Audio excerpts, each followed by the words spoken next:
Okay, ito na yung maraming katanungan kung gaano kahigpit ba yung timing belt, yung paglagay.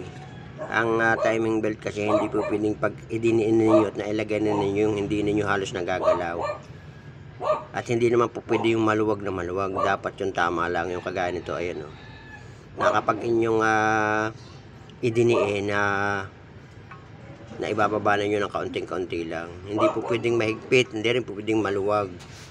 O dito sa kabila, kinakailangan parang napipilipit ng kaunti yung ganito. Ayan, nagagano ng kaunti o. Ayan o. Yung tama lang, hindi po pwedeng ganito, yung parang ayan o. Yung halos hindi ninyo na ididino. Ayan o. Ganun lang, yung mga katanungang sa akin na ano kahigpit o. Ayan o. Pagmasdan ninyo mabuti, ayan o. May play siya. O may play na kaunti. Yan yung sagad o. Kaya pag nagkabit kayo at ganito lang yan, hindi po pwede masyadong mahigpit yun, may posibilidad na maputol.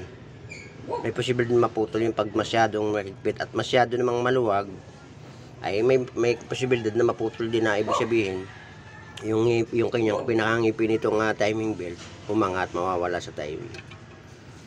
Kaya kinakailangan eksaktong-eksakto yung higpit. O ayan o.